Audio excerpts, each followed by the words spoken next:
Hello, everybody, and welcome back to another episode of Chicanery. We are your hosts. I'm Danny, and here's JT. Hello once again. And so, in this wonderful little lull between now and the holidays, I figure we would come to you with some sports car news happenings. I know we've been pretty sports car centric here lately, but frankly, that is the enlightened class of motor racing, and also F1 refuses to be normal for 10 seconds, and so those show notes are getting very out of hand. I promise it's coming, but it probably won't be until after Christmas at this rate. Um, Well, consider this episode a Christmas gift from us to you. yes, absolutely. So yeah, just some going on, some happenings. Because there's actually a remarkable amount that's sort of gone on since the last time we convened to talk about this. The list is actually very long. So I suppose uh, we'll skip the beating around the bush here and we'll just kind of get into it. Um, and starting with the fun bit, well, my personal favorite bit is that we've got some updates on Genesis. Genesises? Hmm. What's the possessive for Genesis that? Hypercar Project. Yeah, I didn't think about that beforehand, but yes. I'll just say it's The Hyundai's because it's basically they're under Hyundai, but they're competing as Genesis. So functionally, yes. Certainly for those of you that haven't been paying attention that don't care, Genesis is the luxury sub brand of the Hyundai Motor Group. It is Genesis would be the Cadillac, the Hyundai's, Chevy, so on and so forth. But yeah, so there was a render that Genesis dropped through their official channels on socials a handful of weeks ago at this point. And it looks promising. Although my wonderful co-host in the show notes that I'm looking at has called it the cross between an Alpine A424 and a 499P, which I almost want to say feels uncharitable, but is not exactly wrong, to be fair. I mean, just look at their rear wing. It has the same rear wing as like the Ferrari, and then like it straight up the front of it also looks like an Alpine with maybe like a little bit of Acura. But like if you had the Ferrari and like the Alpine have a child, it would literally be the Genesis hypercar. Now I don't know how well this current render is gonna match like the actual real car. It might not, to be fair, but as far as it goes now, it basically just looks like an Alpine and a Ferrari. Yeah, like I said, it does. It's absolutely that's absolutely correct. Which I think is kind of a shame. So I guess a couple of things. First of all, sort of the meta for a fast hypercar that has been established at this point. Um, but I was hoping that it would end up looking more like the Genesis X Grand Berlinetta, which I will have to. It's Uh, a great time to have a video component, but we don't.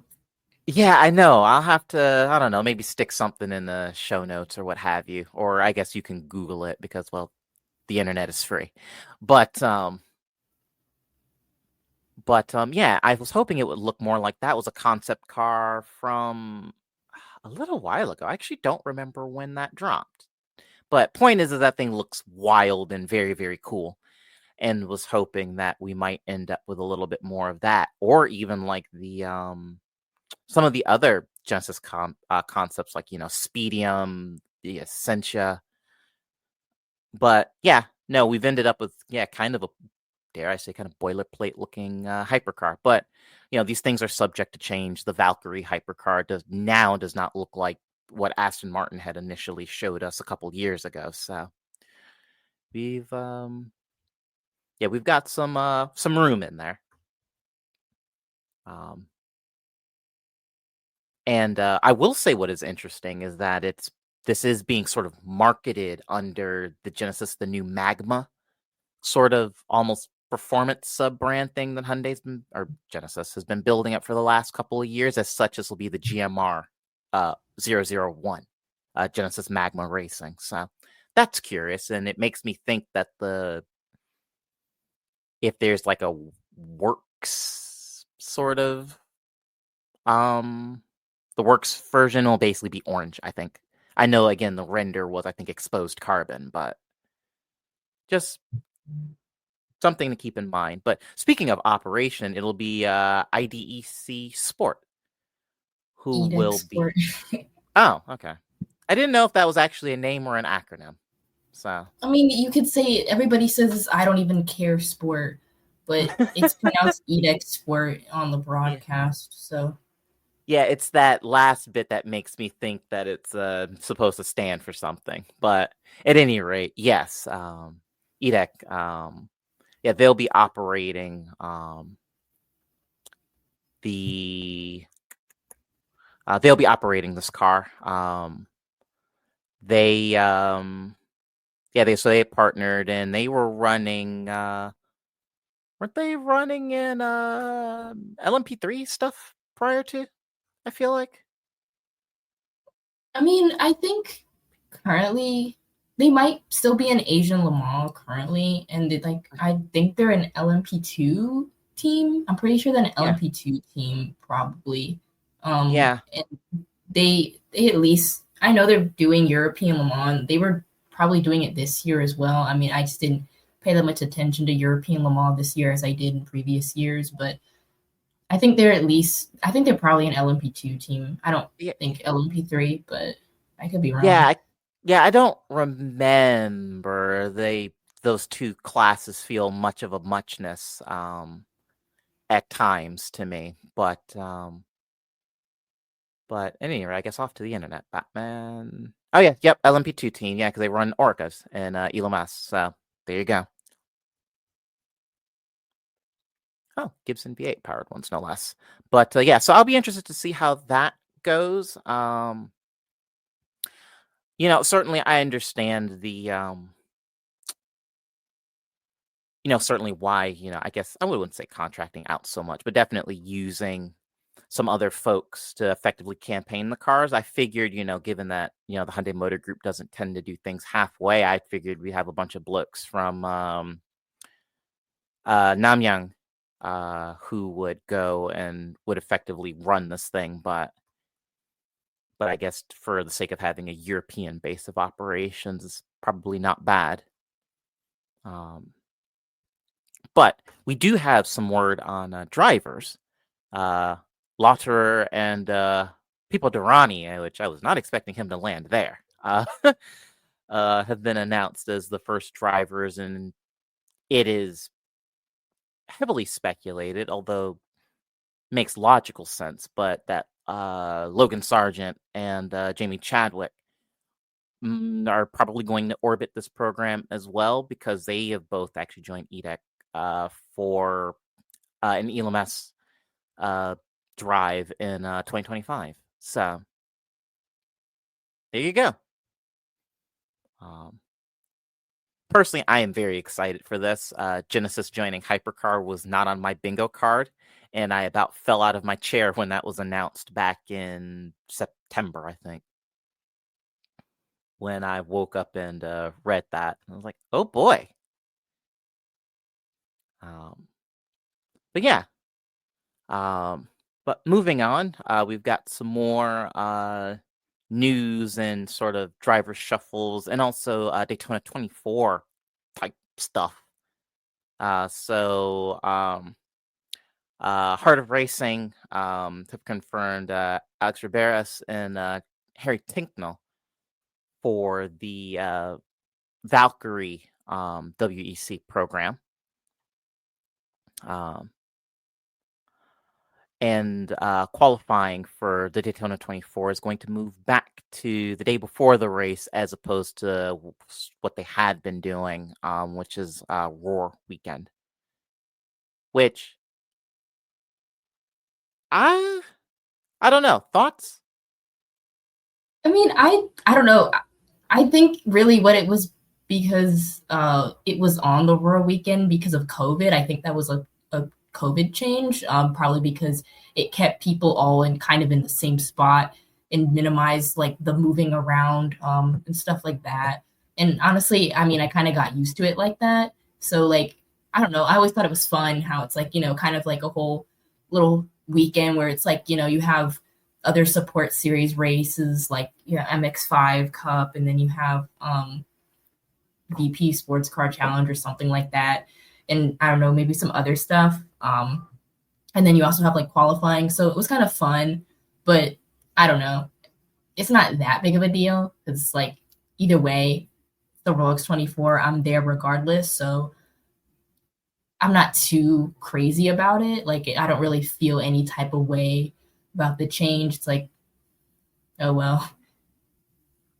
Yeah, same. I was kind of chewing on that, and I'm like, well, like it's fun to have it as a part of the Roar stuff, but also moving it back to where it was sort of before is also fine. So, yeah, I guess.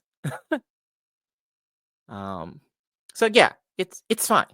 Is kind of where I have landed with that. Um, next is and I actually must have missed this in the shuffle, but Proton moving to WEC. So yeah, explain that one to me.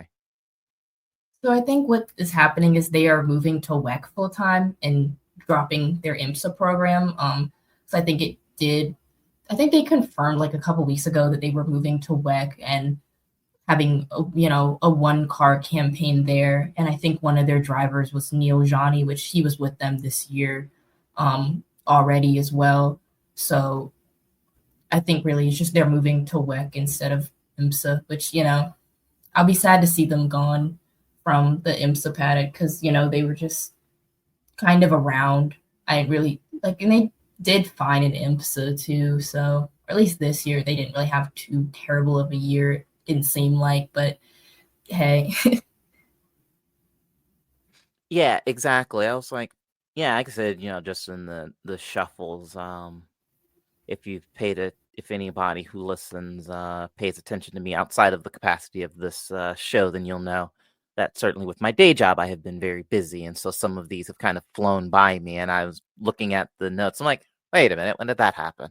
But yeah, so that'll be a bummer to see him go. But we'll see what happens. Certainly wish them much luck. But speaking of switches and things, FAF is they're going through it with their car choices at the moment. So of course, if you'll remember, they were one of the many aggrieved Porsche teams over the BOP a few years ago, which prompted the switch to the McLaren 720S GT3 EVA, which also went poorly.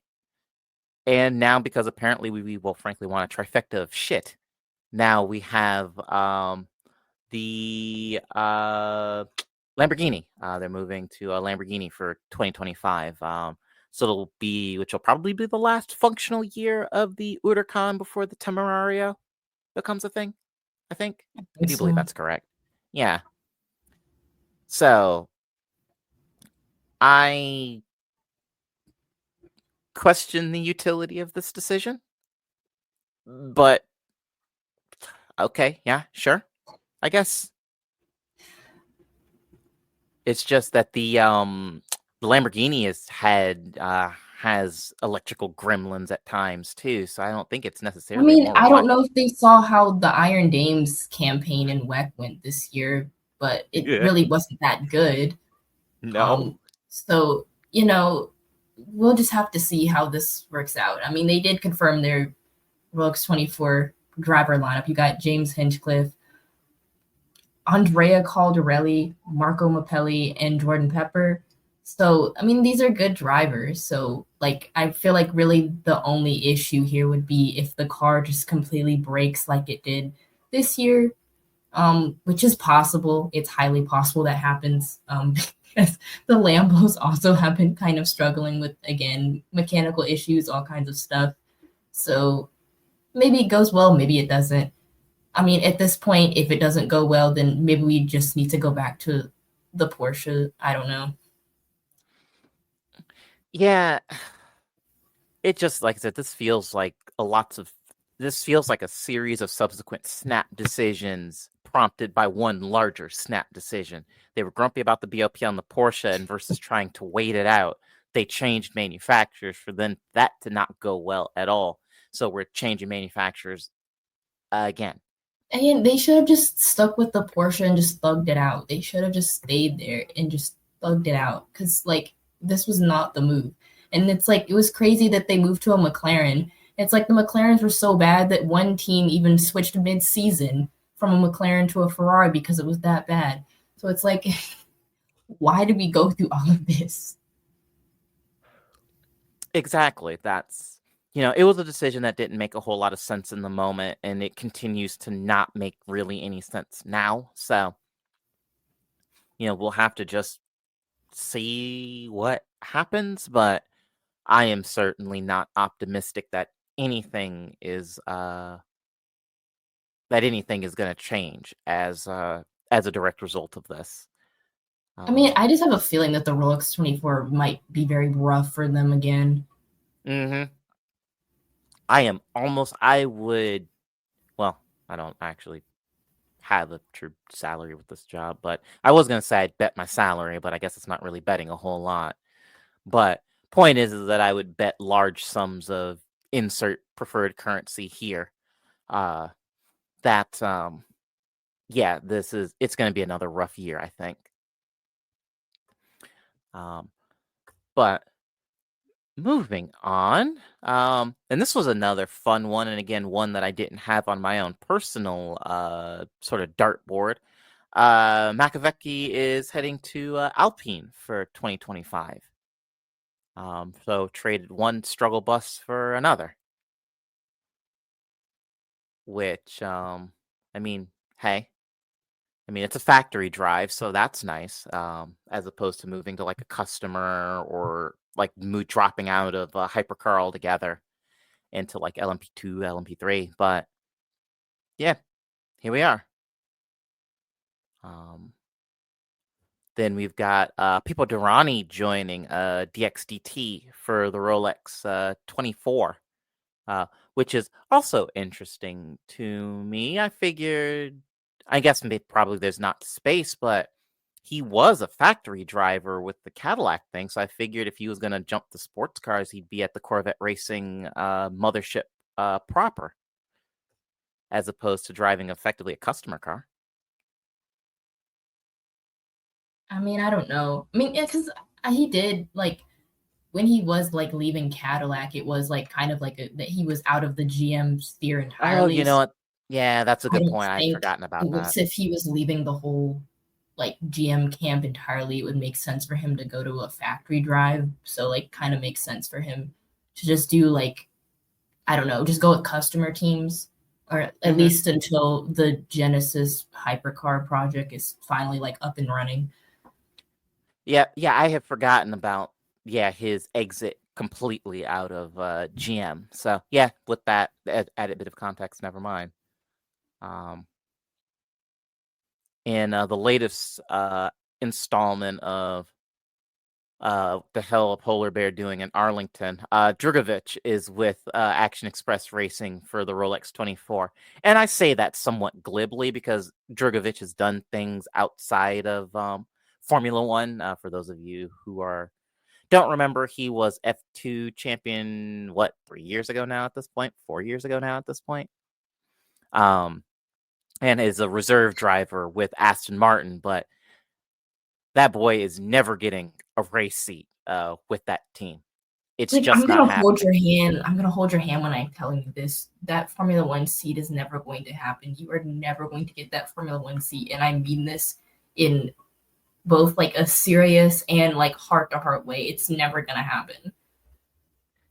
Yeah, and so as a result, you see him making some cameos with, other manufacturers and other series, and it's always kind of like, oh, Drugovich is here. It's always a little bit of a surprise, but then also not really a surprise because he's not doing shit else. There's nothing else for him to do.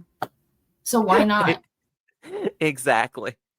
I mean, at Um, that, if I was him, I'd be trying everything I could possibly fucking try, honestly. You basically have like the resources and the time to do it. Like, why not?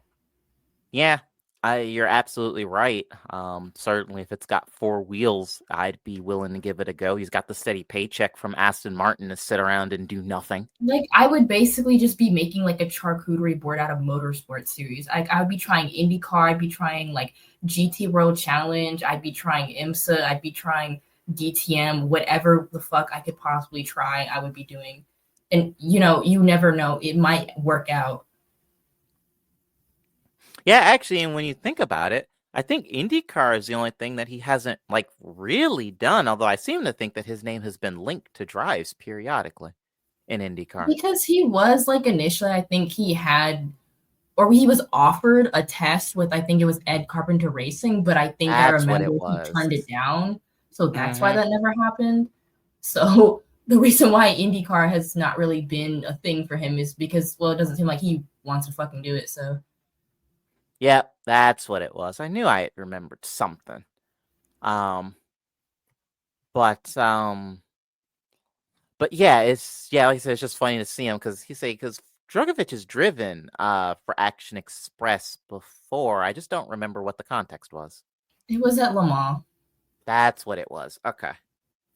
See, I'm glad somebody remembers this because I never quite do. But at any rate, a fun development. TF Sport and Trackhouse have gotten together to enter Corvette in GTD Pro for Daytona. And for those of you, again, we talk about them a bit, but TF Sport are effectively the European operators of the Corvettes. There, I guess, as close as you're going to get to a European factory effort. So we've got quite the lineup. We've got Connor Zilic, we've got Scott McLaughlin, Shane Van Gisbergen, and Ben Keating, all as a part of this lineup. And it's horrible because, especially thinking, like Trackhouse stuff, all my brain can think about is now a Corvette in the Busch Light livery that Ross Chastain runs more often than not in Cup Series racing, which is very cursed, and I now kind of want to go make that paint in a sim. But I can't remember what their actual livery is this It's year, like but this neon, like green, blue, like bright color. To me, it's kind of ugly. I don't really like it. I don't really care for it much. But it could be one of those liveries where the render doesn't look all that great, but on track it looks fine because there are some liveries that are just like that. They just look better like actually on the car on track. So I'll give it some time. It might look good. It might grow on me. I don't know.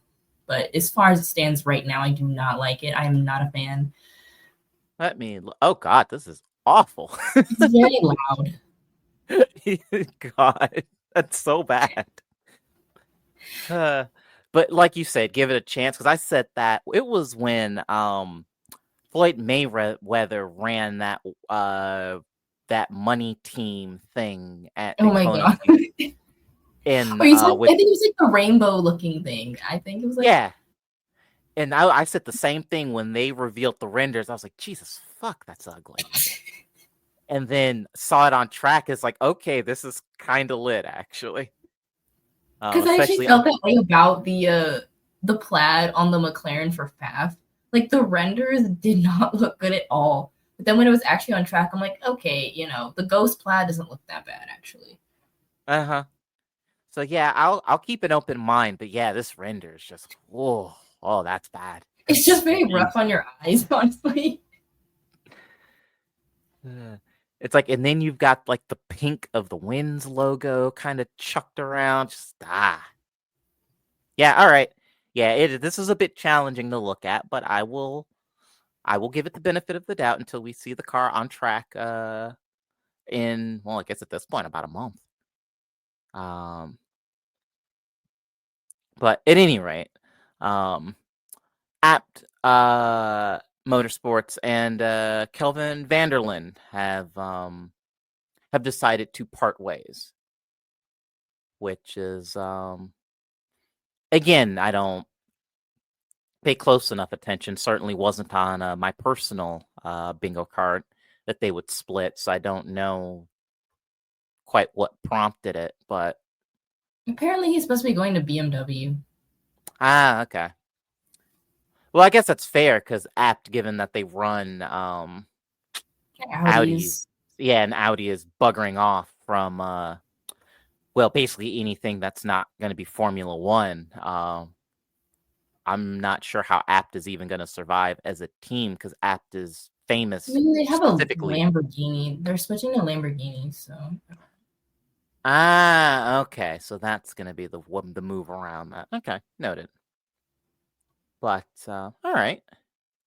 But we have, I guess, to kind of switch back to Daytona stuff. We has entry list. And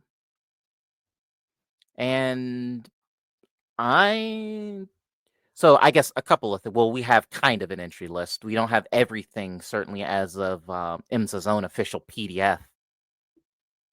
We still don't have everybody confirmed because Paul Miller Racing, the Vassar Sullivan boys, and a few others are still sort of question marks. But certainly so far, and we talked about it a little bit last time we recorded as more information came in about Daytona stuff. But did you by ever chance go to Charles Xavier's Schools for Gifted Children? Because your predictions for sort of where the shuffle would be have all gone surprisingly well, which is generally anytime we try to do this, it's a bloodbath, but no. No, I did not go to that school.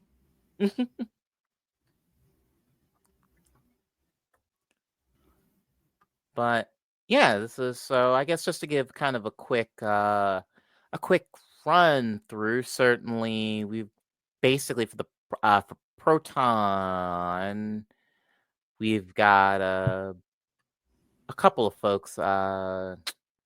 We've got Neil, Johnny, and Bruni.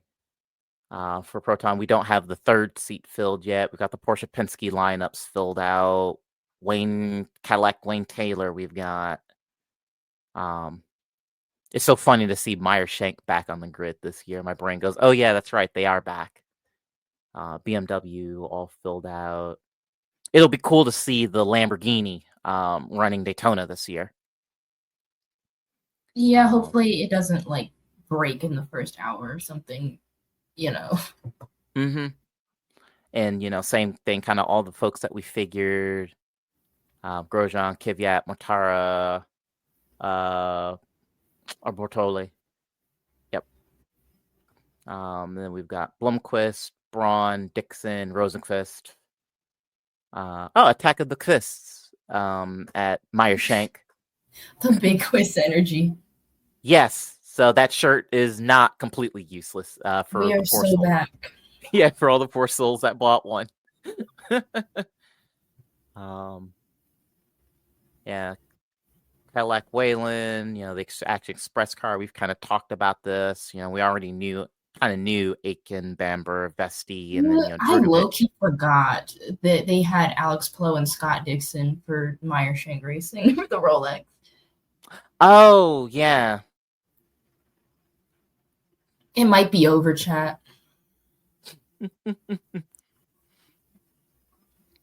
But trying to see, and then you move a little further down, LMP2, which United Autosport, other than Goldberg and DeResta, still so far nobody confirmed. I mean, if I were United Autosport, I would honestly try and sign Nolan Siegel and Pato for an LMP2 drive. I mean, that's if I was serious about it, that's exactly what I would do. I mean, I'd be shocked not to see them on the list, but you never know. Mm-hmm. Yeah, so I guess really, like I said, you did a pretty darn good job when you were sort of dartboarding the driver list. So I guess the bigger question becomes is, some of the mainstays in GT, why they still don't have, again, we're only about a month out from proceedings at this point, why we still don't have, like I said, Paul Miller just doesn't have anybody for Yeah, either car. I was shocked to see that they just have all question marks and that Vassar Sullivan has all question marks. I thought they would have had most of their people confirmed and like I don't know.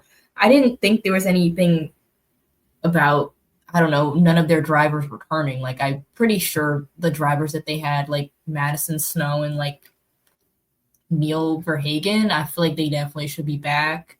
And honestly, like I don't know, I was theorizing that they probably I don't know if I was them, I would probably pick up probably Toby Sowery if he's not too busy with like Indy Next or IndyCar stuff because he was actually doing pretty well in like a lot of GT World Challenge races that I saw, and probably pick up Kelvin Vanderlins and have him in for like Enduros or like the Rolex 24 or for Petit Le Mans at the end of the season. And I don't know, maybe they'll pick up like Connor DeFilippi since he's not with the BMW prototype anymore. Yeah. Yeah, but it's kind of wild because I mean, this list is pretty up to date. This was just last week when IMSA published this document. Actually, exactly almost a week ago. 'Cause it was 12:12 at 6:29, well, local to whatever time it is for them, and it's 12:18 at 7:30 in the evening, Eastern time. So yeah, I am. I'm a little perplexed by a few of these because, like Gradient Racing, the customer Ford team, they've got Joey Hand confirmed, which I mean, yeah, of course he was going to be there. That seems like kind of a given. But where's everybody else? Um, One of the Ferrari teams, 3RC Competizione, they've got one car confirmed, but they don't have the other. The 23, the lineup is confirmed, but the 21 is nothing. It's also Um, crazy that Reese is not back this year. oh, you're absolutely right. I hadn't noticed. Wow. Huh. And they have won this year, but they're not back to defend their win. Yeah, and Risi has been around because that's effectively the de facto factory, basically North American Ferrari team. Um, which is, yeah, that's interesting because Risi has been around for, gosh, forever. Remember when those folks were campaigning like 550s and 575s way back in the day. Apparently, it was like sponsorship issues. Like they were sponsoring their own car and they don't want to do that. So they would need more sponsors in order to actually like run their car. So I guess that's what the problem was, allegedly. I mean, I think it's kind of crazy that basically a factory outfit doesn't have sponsors, but Uh-huh. what do I know? Yeah, that's interesting. Yeah, and also the fact that, like I said, Risi has been around for forever and they have been very, very successful. So even if they wanted for more sponsorship in theory, it really, I wouldn't think that it would have been that hard to find it. Um yeah, because the Risi team is effectively Ferrari of Houston. Is Risi, that's where they run a lot of their stuff out of. Um So it's funny. So now we basically got VRC, which is, I think that's, well, actually, it says right here on the thing. Yeah, it's basically Ferrari of Central Florida, um, to basically kind of pick up where Reese left off. Huh. Interesting. Yeah, I hadn't noticed that until you said that. Um, let's see. We've got Iron Dames will be here, and they'll be here in the Porsche. So that makes me happy. Yeah, we've got Bovey, Fry, Gatling, and Gallard all in the car for that. But But yeah, so no, we've got most of the prototype teams are locked in, but then it's just a whole bunch of question marks for the GTs, which was not what I was expecting. So close too. But but yes, I'll have to put in editing a round of applause for your wonderful prediction skills because like we're pretty good. Um, but in more driver stuff, it was announced, was it after Qatar or post Abu Dhabi, somewhere in there, but that Kevin Magnussen is joining BMW. He will actually make his debut at Daytona and will be in IMSA for all of the endurance races. And Robin Freins is also in IMSA for the endurance rounds. I figured K-Mag, I mean, we talked about it. Figured that K-Mag was almost going to certainly end up back in sports cars because that's what he was doing the first time that he got yeeted from Haas. And indeed, that's where we are. But with the BMW's factory program was not what I expected. I figured it would be like LMP2 stuff.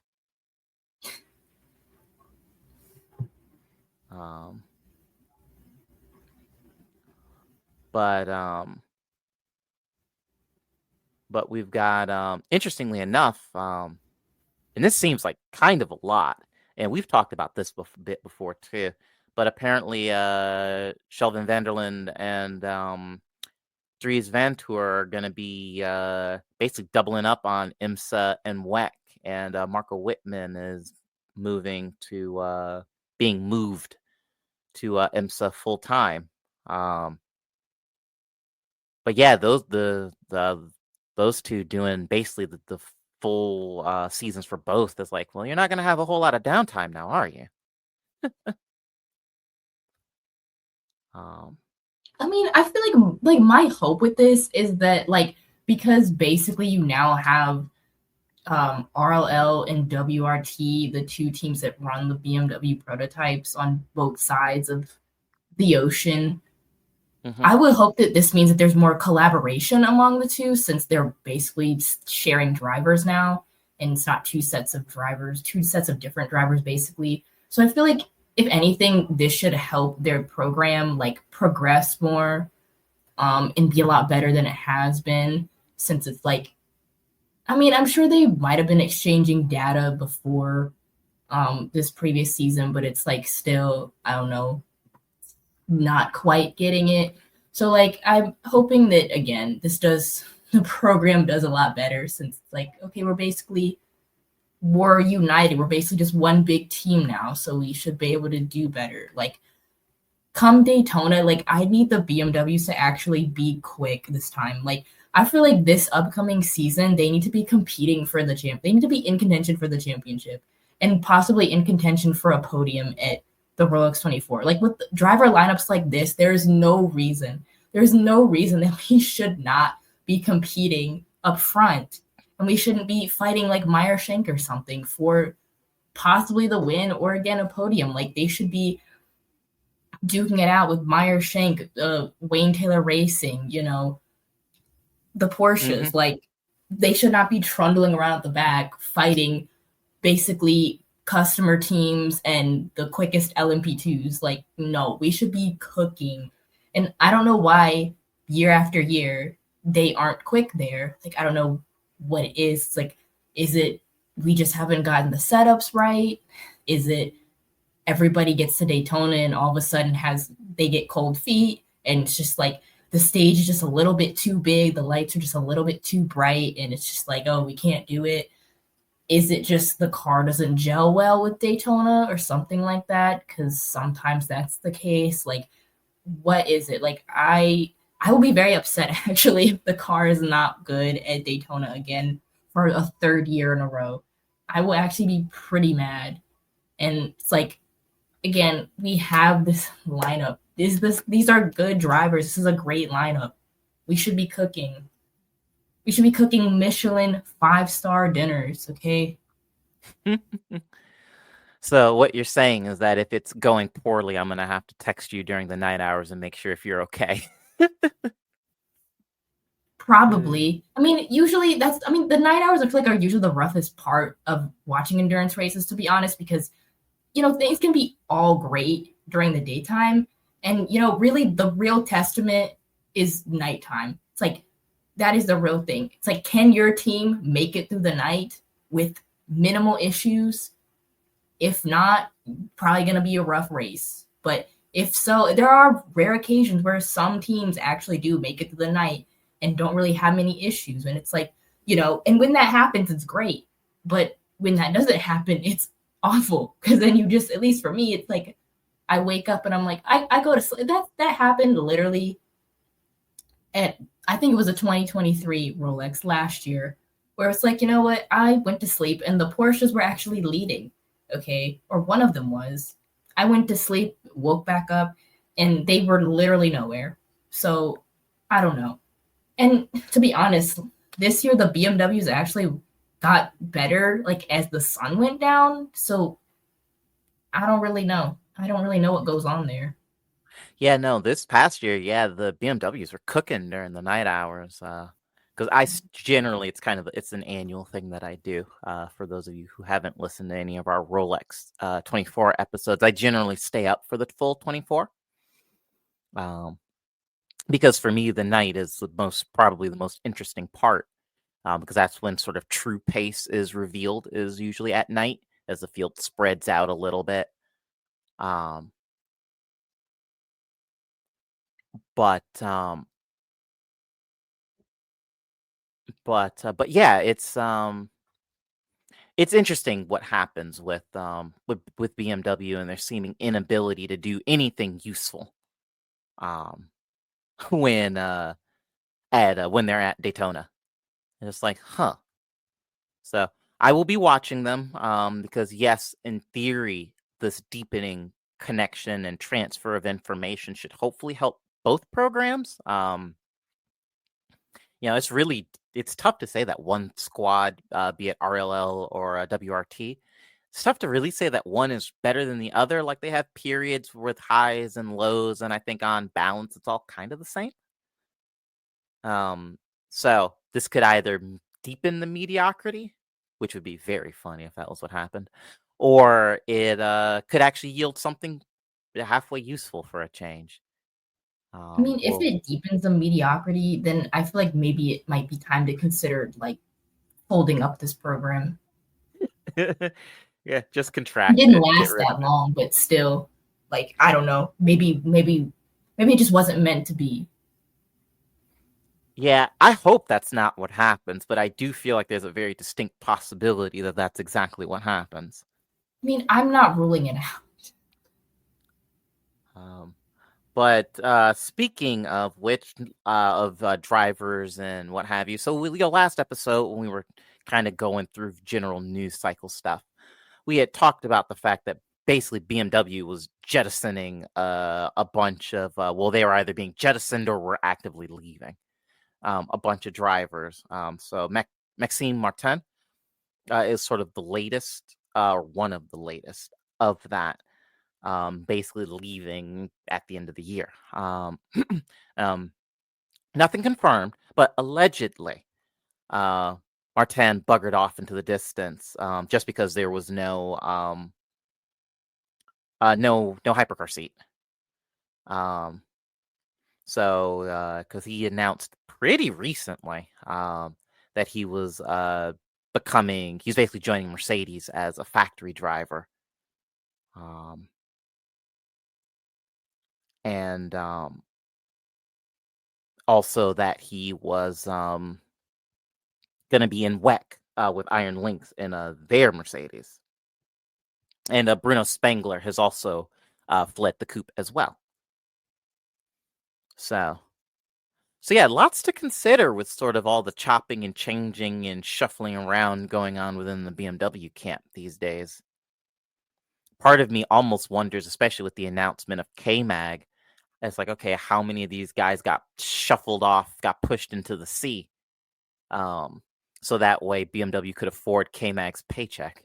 I mean, some of it might have been also just because he had prior connections with like the person who's the guy who's like the team principal of like WRT. Like there was like a story I saw somebody tweeted where like apparently he like almost drowned in his pool like when he was a kid and like got saved or something. And it's like it's very weird full circle moment.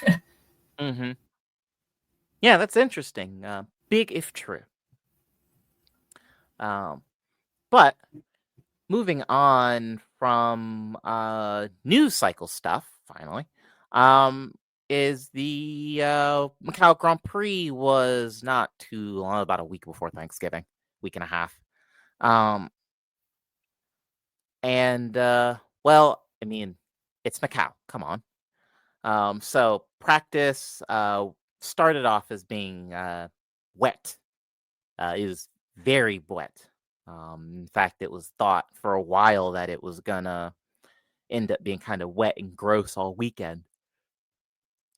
Now, that didn't end up quite happening, but practice was a bit of a bloodbath.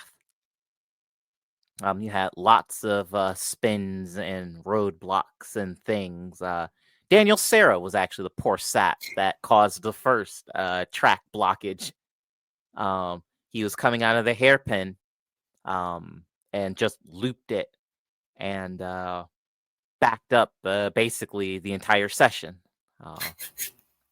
Macau is very stupid, and I'm so glad it exists. It's Chinese Monaco. It really is. It's very silly, but I'm like it always produces like the craziest shit like every year. So it's like it never disappoints. And No, yeah, I'm never. glad it exists too. But it's funny, all that talk about BMW sucking, and well, that trend continued during the practice sessions, at least, potentially due to just it being wet.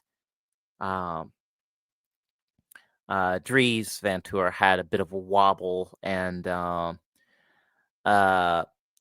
Sheldon Vanderlyn got into the barriers coming out of Mandarin.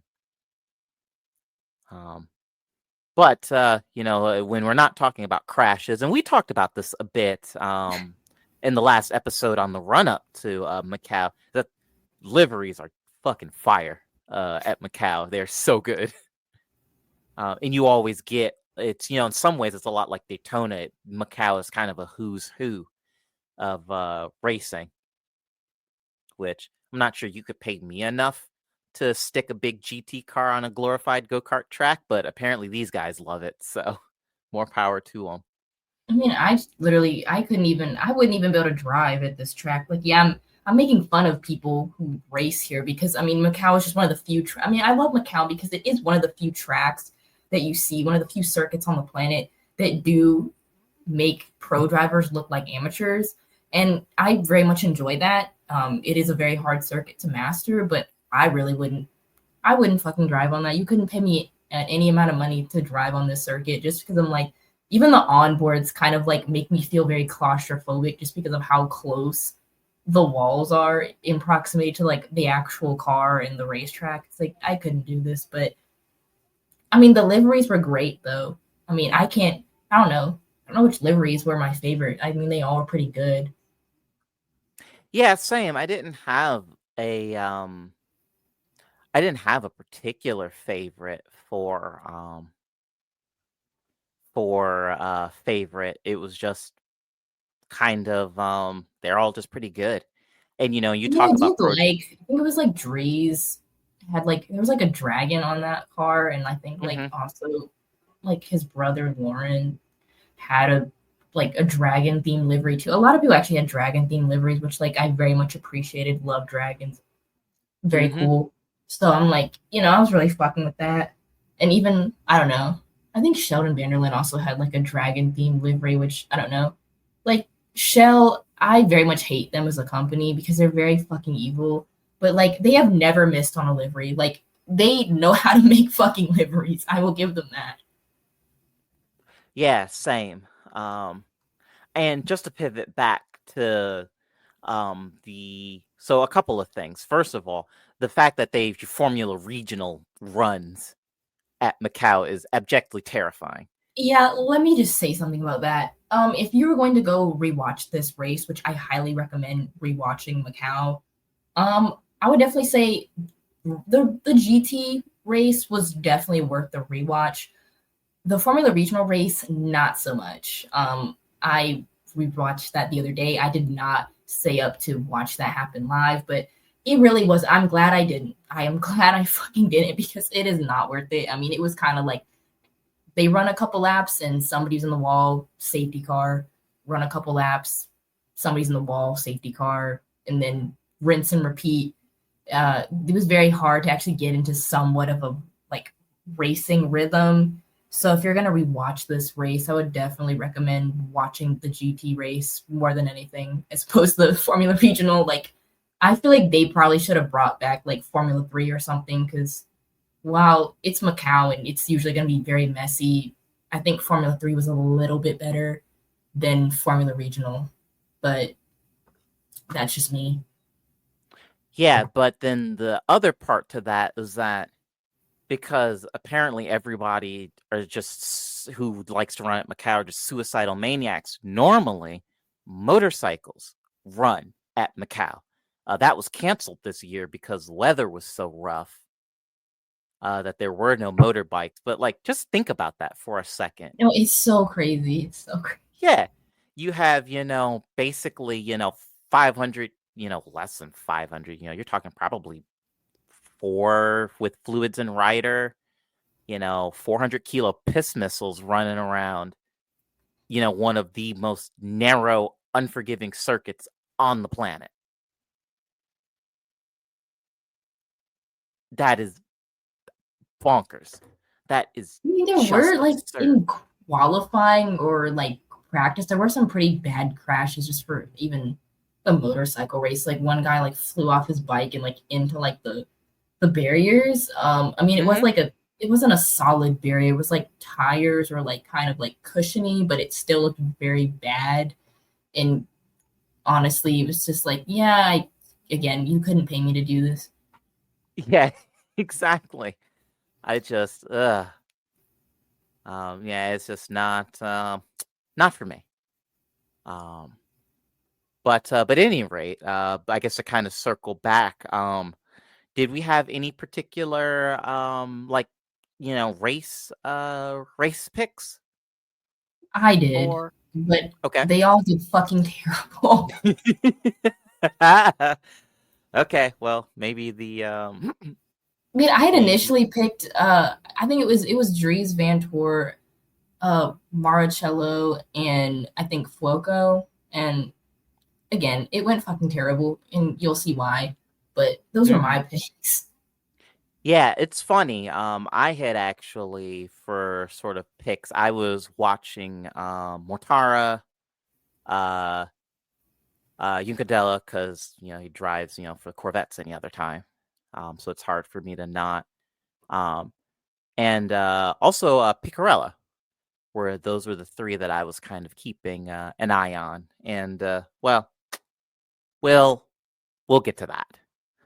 Um, but moving on to quali. Quali was dry, um, thankfully, but the racing was no less sloppy. Or you had a lot of folks ending up in various bits of scenery, which is pretty harsh at Macau. And so we've got a handful of yellows, and there was even a couple of red flags during the qualifying period, which meant extracting a decent lap time was difficult. Um, Jules Gunan uh, brought out a yellow for getting into the barriers at T15, and we actually had a red flag for Heinrich, who was in the barriers at T1, and which required some extracting.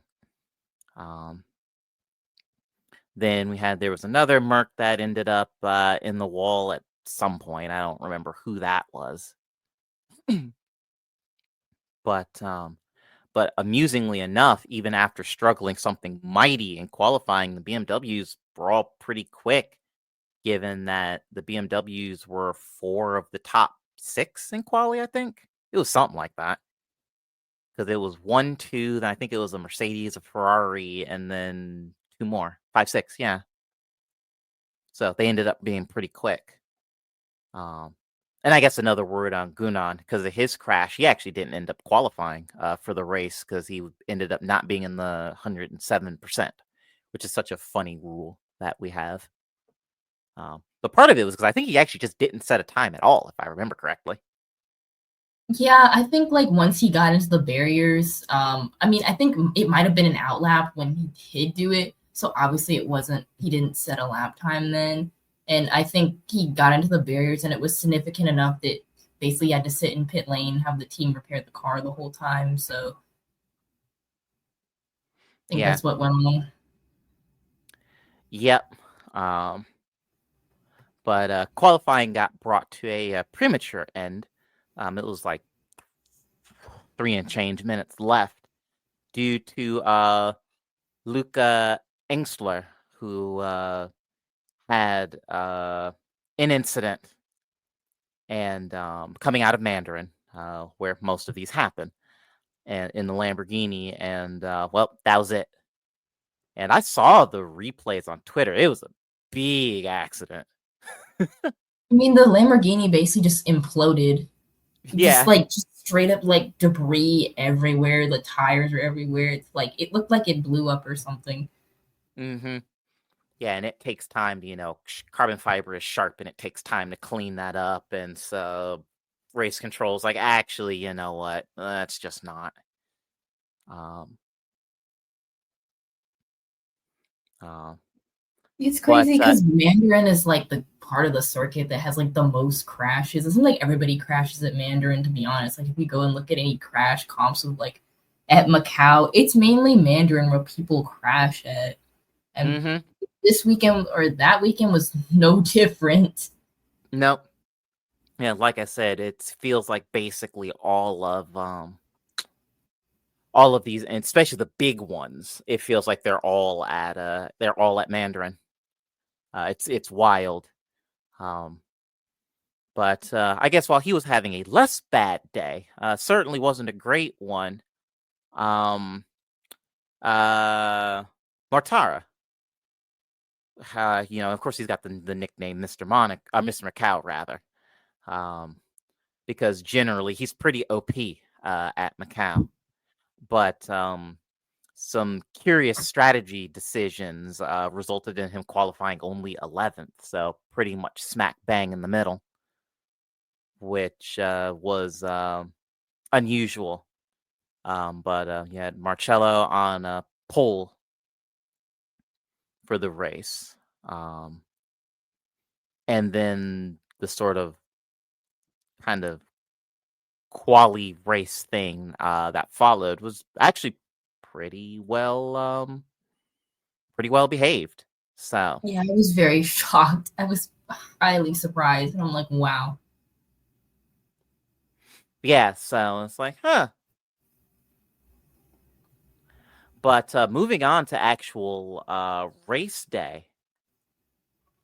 So like I mentioned before, the motorcycle race got canceled just because it was just so wet. It was unbelievably wet, and it was enough that the race start was delayed for the GP. So the race did eventually get underway with sort of a underway with safety car and basically turned into kind of a sprint race effectively. But I guess before we get into the nitty gritty, good race? Yes, no, maybe so. I would say it was a good race, barring all the chaos that happened. But again, it's typical Macau. Mm-hmm. I honestly thought it was probably one of the better races that happened this year, and definitely worth the rewatch if you haven't seen it. I thought it was pretty good. Yeah, I agree. Broadly speaking, definitely the rain and the way that shortened up everything. It just turned it into like this just kind of manic thing, even by Macau standards. But it made for this very kind of frenetic, but still very fun race. But yes,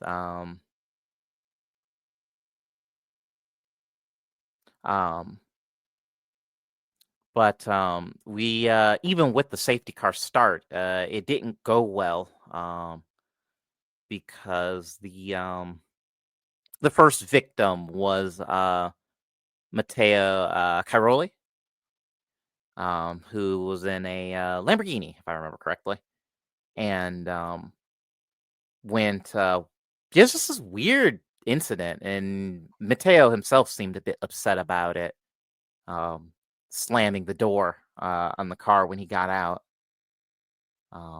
So I don't know, just maybe wasn't expecting still the level of wetness that there was, because that does happen, or what have you. But moving on, Foca would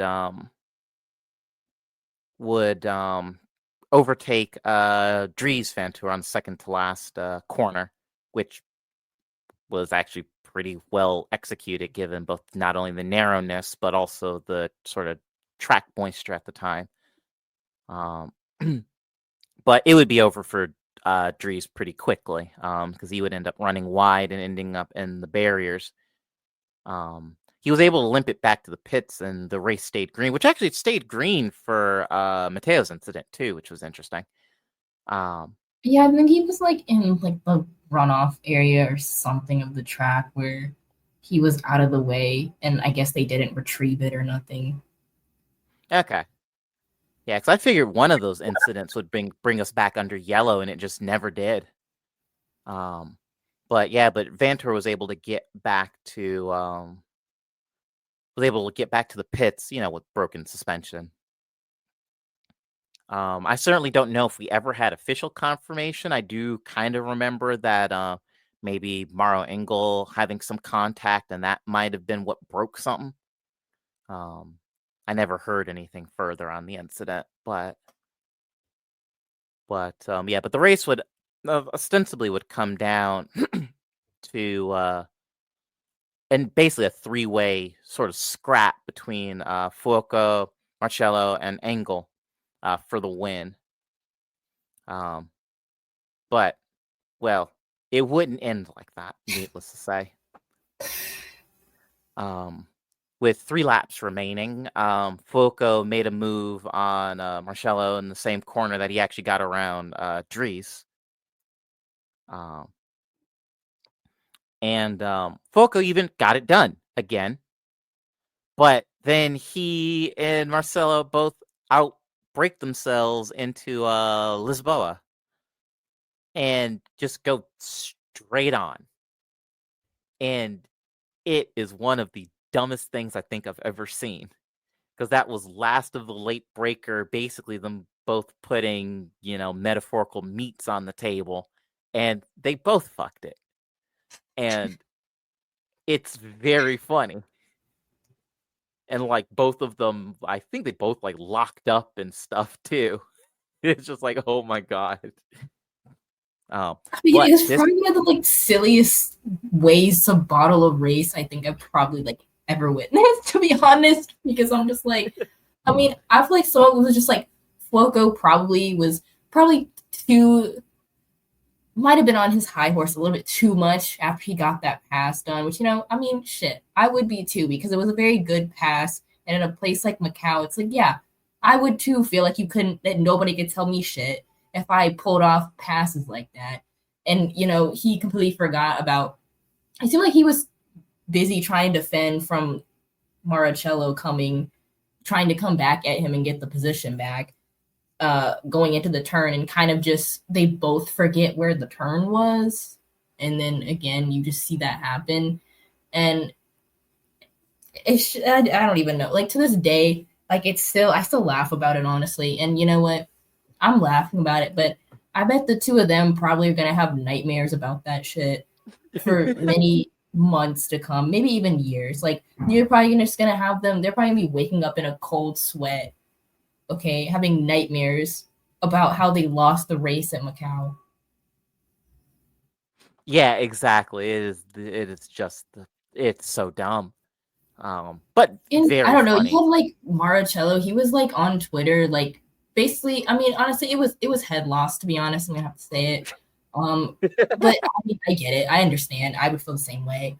But it's like, bruh, neither one of you are making that fucking corner.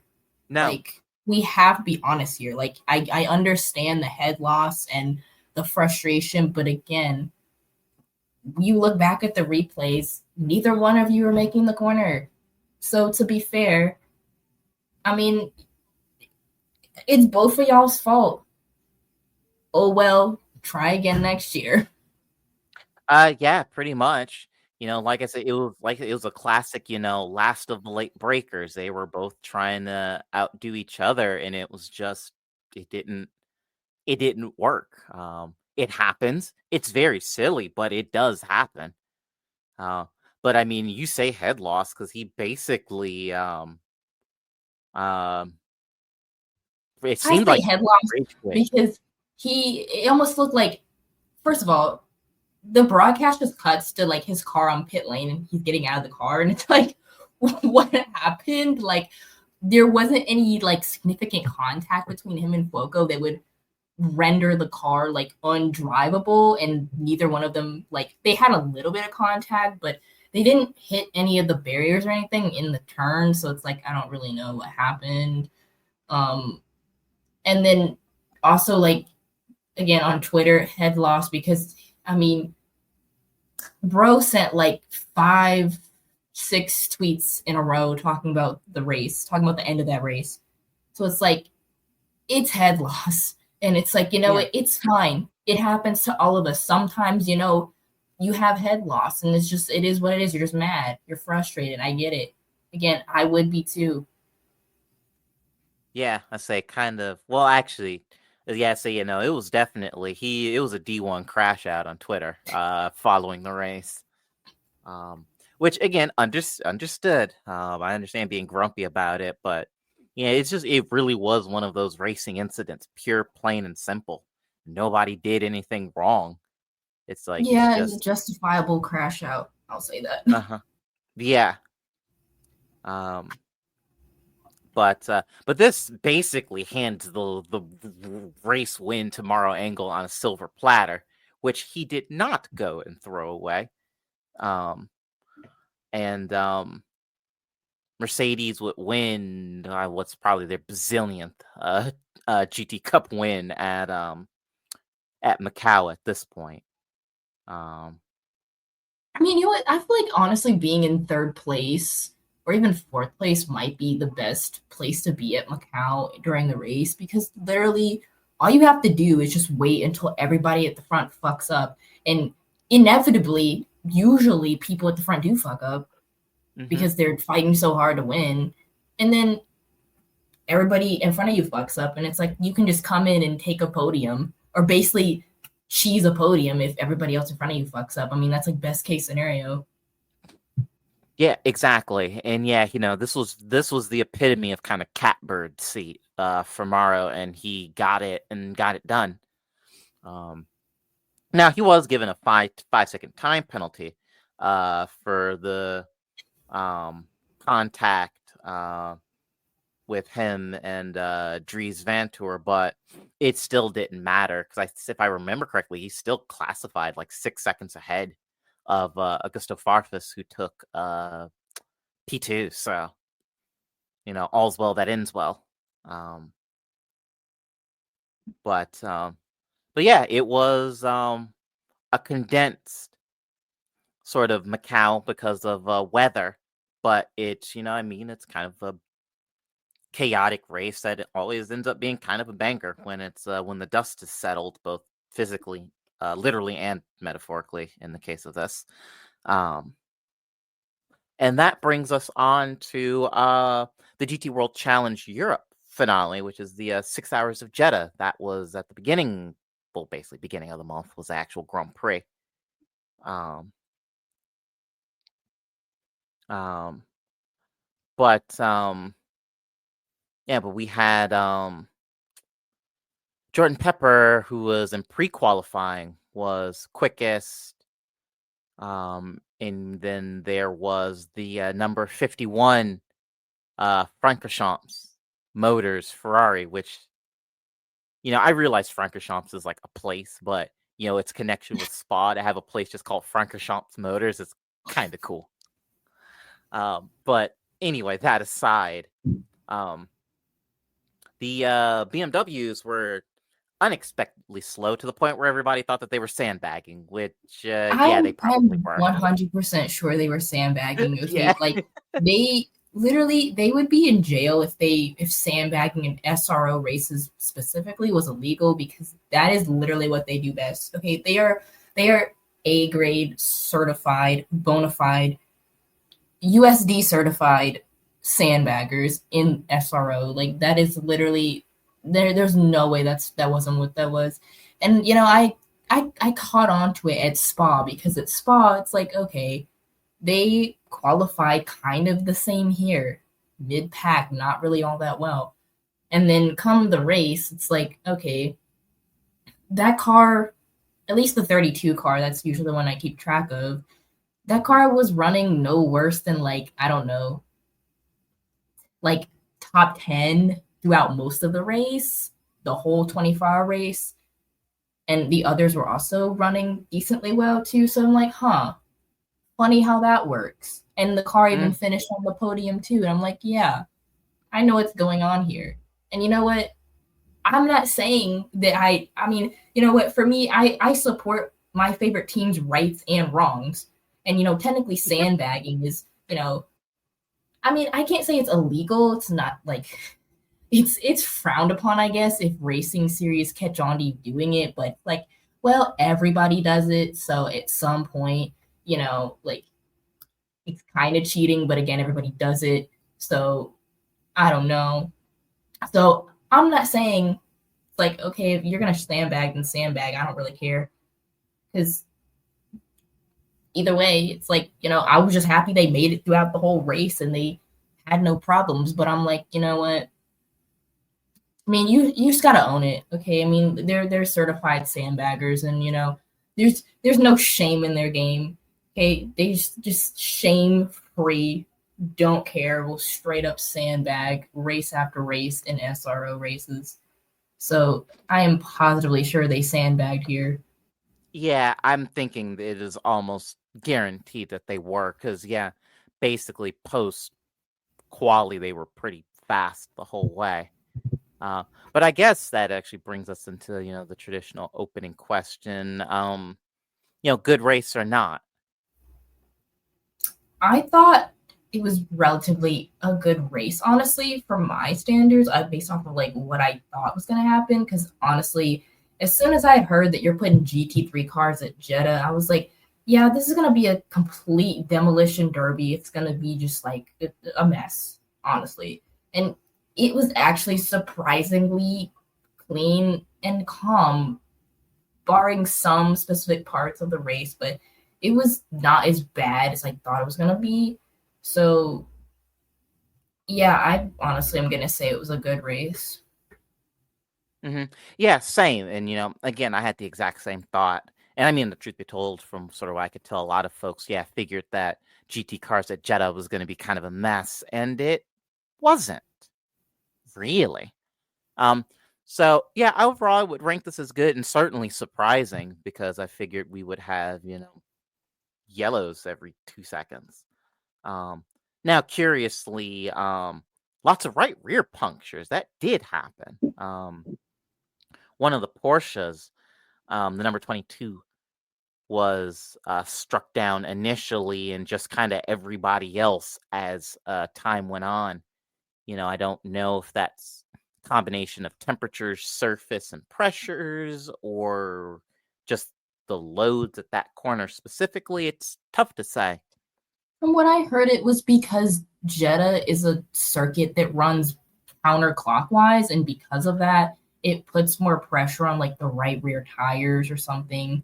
So I don't really know the science that goes on behind that. I also don't know why some racetracks run clockwise and some run counterclockwise. I have no fucking clue. That's just what I heard was what was causing that, I think. Yeah, fair. I mean, the funny thing is that the anti-clockwise circuits is actually becoming arguably a little bit more common because most of them were clockwise for a while. I don't know who decided that initially. Yes, we must run clockwise. Couldn't tell you why or how we ended up there, but we did until again anti-clockwise circuits started popping up, and it's like, oh, okay, maybe it's fine after all.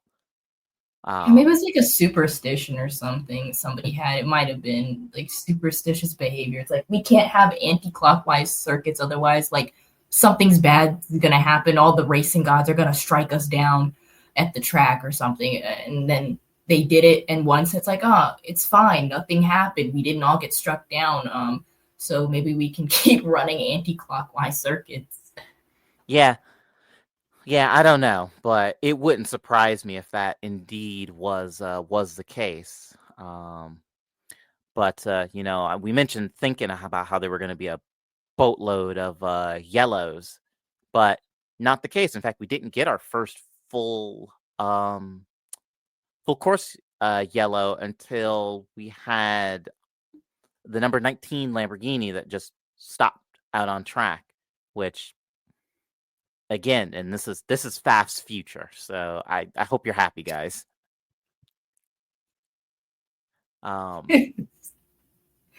I think but really what people were saying is that they are might be just waiting until like the new Lamborghini, and we'll just have to tough it out with the Hurricane, whatever happens with it, and just hope that whatever the other new car is called will be a little bit better.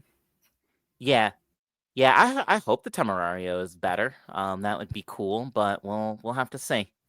Um, but um, but yeah, so it broke.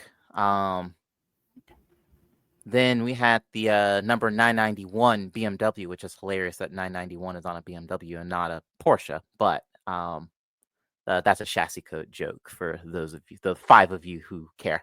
Um, but yeah, that came to a stop in the pit lane entrance, which is obviously a problem.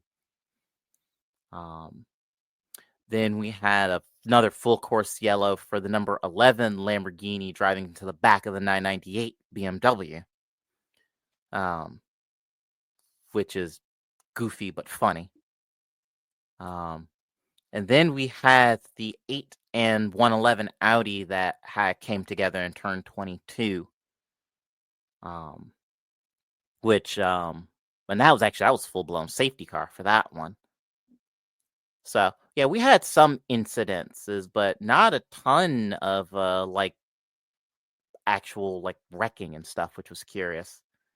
Um, and then the number 88 Audi was out after a mechanical issue post pit stop, which is interesting. I mean, it pit and then like it Hmm. just wouldn't fire again, Yeah. and I guess they couldn't figure it out. So Hmm.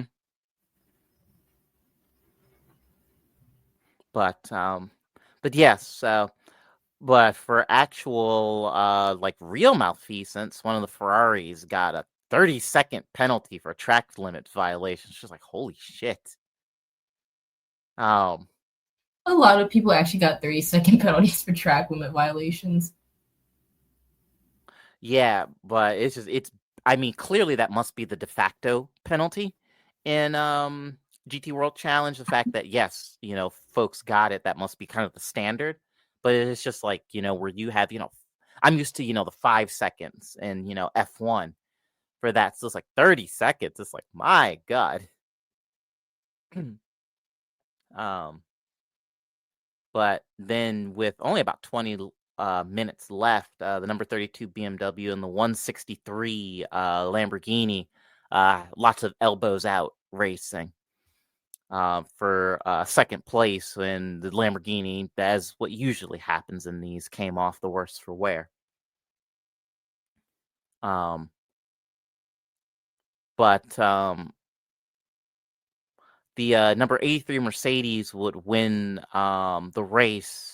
While the 51 Ferrari would win in the Endurance Cup for GT World Challenge, with the number 83 actually, I guess, doubling and getting kind of overall championship honors. So, yeah, overall, not bad. Yeah, and the Mercedes was driven by, you guessed it, Maro Engel again. Mm-hmm. Yep, the one and only. It's funny, you don't realize quite how much hopping around these guys do until when we do episodes like these where we cover a few races over the span of, 3 weeks or a month. And it's like, wasn't I just talking about you in a different race in a different series? Yeah, these guys, they get around. Um, but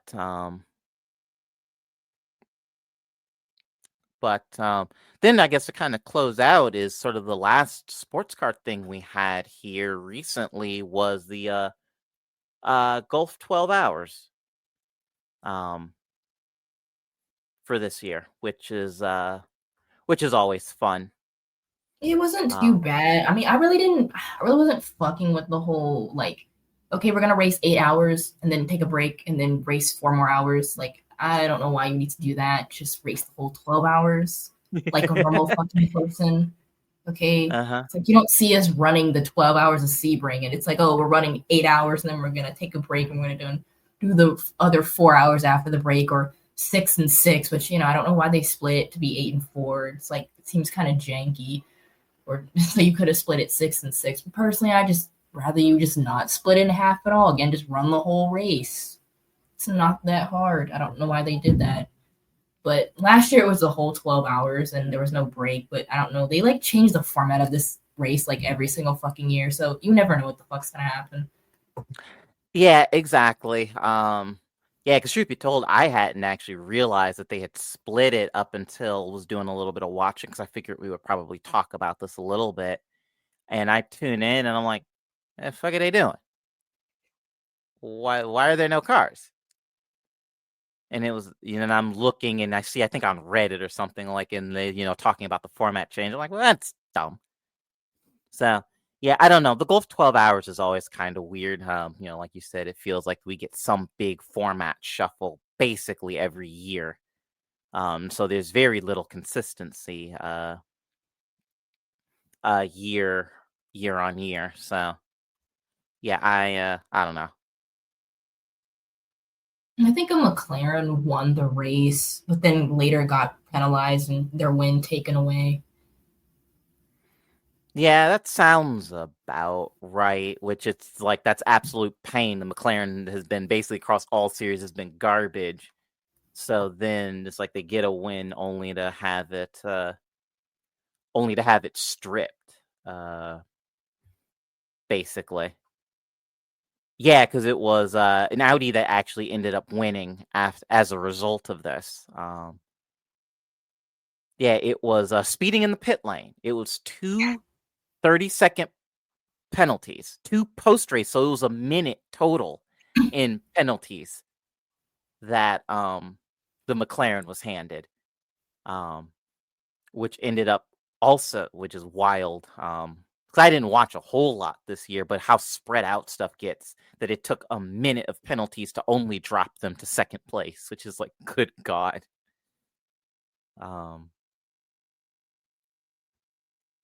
But I guess this is what happens when you're not IMSA and you don't basically intentionally bunch the field up after, you have a light breeze across the circuit. I mean, IMSA is very trigger happy with their cautions. Which, yes, like, they are. This Rolex 24 race upcoming might be very painful again, like it kind of was this year with the full course yellows. I mean, barring we don't have the same LMP2 team that caused like what, I don't know, like 7 full course yellows out of the whole however many full course yellows there were at this year's race. But I mean, there's still probably gonna be craziness because I mean, you still have LMP2s, and you got the usual neighborhood sports car terrorists at this race too. So surely a lot of shit's probably gonna happen. And there's 61 cars, which is a lot. So Yeah, it's like that's a fucking lot. I would have to look at the IMSA rulebook. Do they have any provision for maximum field size? Because it doesn't feel like they do. I don't know, but I'm sure 61 is probably pushing it for like the limit of how many like cars, how many entries like Daytona, like the paddock itself can support. Yeah, that's kind of what I was thinking. I'm like, surely you can't get too many more cars on track beyond that. But yeah. So yeah, Golf 12 hours weird and a minute's worth of penalties stripped a McLaren of the win afterwards. You also had Porsche GT Cup as well. I think it was actually a second class just for the Porsches, if I remember correctly. But yeah, so no, wonky format, not a good format at all. I am yeah, I hope we never do this again. 8 and 4 with what was it, a 2-hour break in the middle? Yeah, that's very stupid. But yeah, so that's a kind of quick gimmicky. It is extraordinarily like you know what? Speaking about gimmicky shit, there's something I forgot to add, which they changed the qualifying format for Le Mans this upcoming season. It's yeah, I'd forgotten about that. Yeah. They like kind of IndyCarified it, where it's like it feels very much how IndyCar qualifies on like road courses and street circuits, where it's like you have like the Fast 12 and Fast 6 and shit like that. And it's like, why do we need to do this? What is the problem with just having everybody go out by class and qualify and then have hyperpole for each class? Yeah, and I don't get it either. And it's like in all of this hullabaloo that was made about hyperpole when that was introduced recently, just for you to then go. And to be fair, actually, hyperpole, as a qualifying format, I don't mind it. Qualifying is one of those things where when you're doing a good job, nobody's really going to talk about it. But when you fuck it up, everybody is going to be very angry. And that's exactly what's happened here. Is that, folks were all fine with the hyperpole format. And then you went and said, well, actually, that's fucking stupid. We're going to, take notes from IndyCar.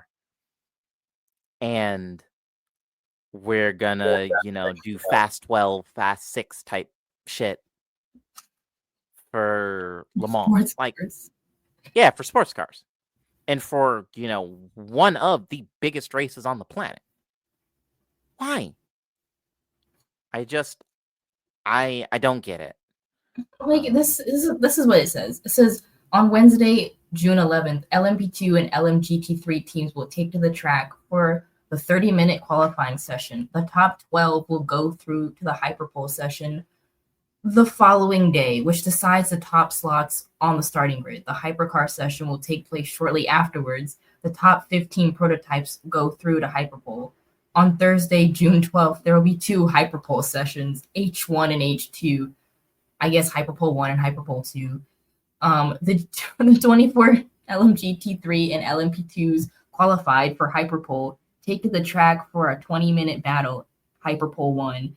Then the top 8 in each class go through to hyperpole 2, 15 minutes, which determines the starting grid. The hypercars will follow a similar format. The 15 qualified prototypes compete in hyperpole 1 to decide which 10 go through to hyperpole 2. Then comes an epic 15-minute showdown to determine who will start the race in the best position on Saturday. Yeah, the epic 15-minute showdown is their words, not mine, because nothing about this is epic. Yeah, that's dumb. That's just dumb. And I can't stress that enough. Oh my god. It's very confusing. Like I thought I had it figured out, but now I think I just confused myself again. Yeah, it is. It's convoluted. It's convoluted. It's overly gimmicky. It's basically everything that you don't want in racing, in motorsports, is basically what they went and did. And it's like, I just really don't understand the change. That's like, what did you think that the way it currently was just wasn't interesting enough? Which honestly, I thought qualifying was pretty interesting for Mhm. Le Mans this year. Which part of it might be because like it's Le Mans, so it's a big deal. It's a big race, so qualifying is going to be more interesting than any other race, just because qualifying means a lot more. It's weighted more in this race because Le Mans is so significant, and it genuinely was entertaining. So it's like I don't really know what, like, it was fine the way it was. Yeah, like I said, I think the sort of, I guess, existing format, or was going to continue to exist for every other round, it's fine. I think it's totally fine, and we didn't need to mess with it. Yeah, like I said, I don't get it. I think it's a bit silly and a bit needless, but well, this is where we are, so this is what we're doing. Everybody will probably rail against it when they do it and it's dumb, and then the FIA, ACO, they'll go, huh, okay, and they'll backtrack, and then I guess it'll be for 26. It'll go back to the old format. That's what I suspect is going to happen, because to be fair, the replies were on the announcement on socials were brutal, which I mean they always kind of are, but I mean, hopefully it does, like, kind of how they did for that one. I think it was 2023, and they did the different thing with the CP car procedure, and then hmm obviously that was very terrible, and they just changed it the way it was. hmm So hopefully that happens, which I would hope that happens, because I mean it's not unlikely that it would happen, because racing series usually will, like, they'll fold under pressure if you bully them enough. So yeah. Yeah, that's usually what happens, and that's what I suspect is going to happen here. Because, like I said already, the response has not been kind. So, um, that is what I am. We can only hope that they backtrack on this. But I guess with that, any sage words for us before we close out this monster of an episode? no, I mean, Merry Christmas, Happy Holidays. Here's your Yes. Christmas present. Yes, certainly. Like I said, this will be the last episode, certainly from us. I don't know what the boys are doing, but this is all we have, certainly, before the holidays commit. So, yes, happy holidays, everybody. With that, we have been your hosts, Danny and JT, and this has been another episode of Chicanery. Until next time, everybody.